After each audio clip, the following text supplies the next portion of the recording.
Hey guys, I just want to make a quick video describing the Black Forest Industries heavyweight DSG shift knob, as well as some install notes and one of the quirks I found with it.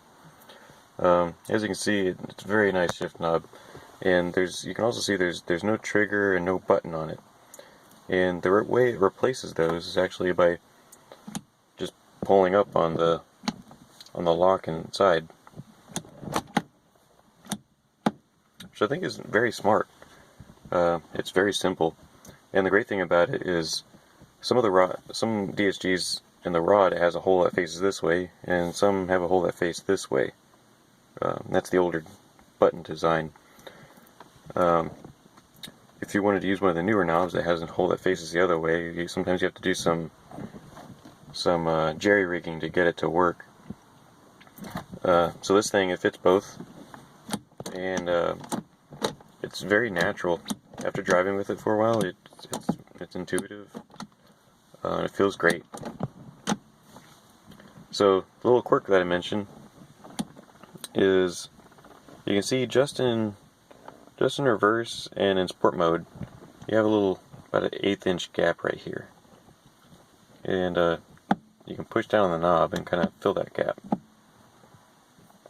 So on your factory knob, you might notice that the button or trigger, they don't go all the way back out in reverse and sport mode, and that's because the lock rod inside, in those two positions, it doesn't pull all the way back down. It stays up about an 1/8 inch.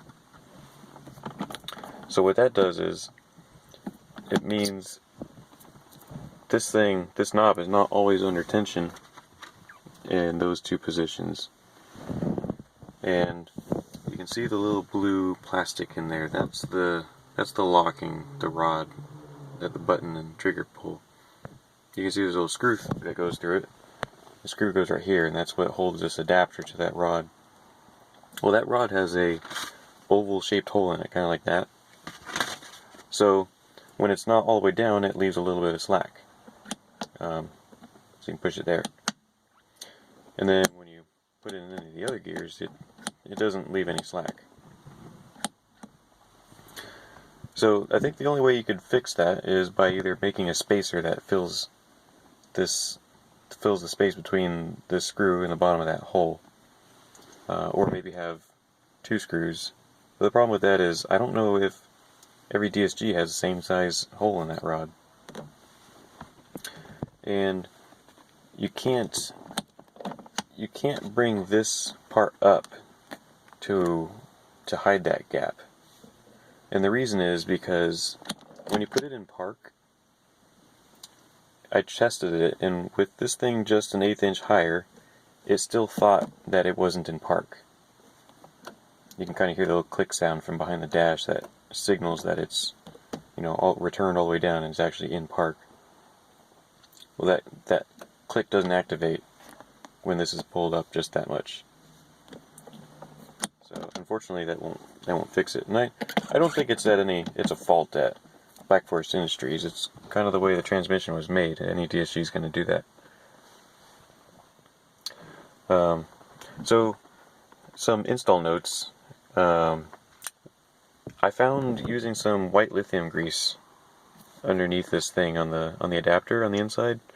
That really helped make it feel very nice and lubricated.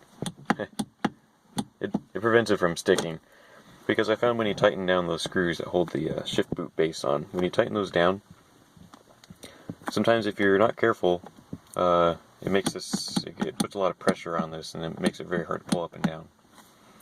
One of the other things I also found was, after driving with it for a day, I didn't put Loctite on it the first time, and the shift boot came loose today, so I ran to the store and grabbed some blue Loctite. So I think that'll help. And then when you're tightening down the 4 little set screws in there, keep pulling up and down on this while you tighten them down. That'll help make sure that it is lined up and is nice and smooth. It's not binding in any way. So those are my 2 pieces of advice for installing this thing. Overall, I really love it. It looks great. It looks factory, everything except for the Black Forest Industries crest, which is actually a really nice design. They do make other coins that you can insert into here. They have a red version, and they have a simple one that just has a plus and a minus and a BFI initials on there. I love the perforated leather. It matches my steering wheel. I might need to get a new ship boot with some red stitching. But they also have some Alcantara versions, and they have different colors as well. I think they have a GTI red and a Golf R blue. And they look very nice. So overall, extremely satisfied with this. And if you have any questions about it, please leave a comment below and let me know. I'm going to leave a link to a forum thread that has some more pictures of it, as well as a link to Black Forest's webpage if you want to buy it. Thanks for watching, guys.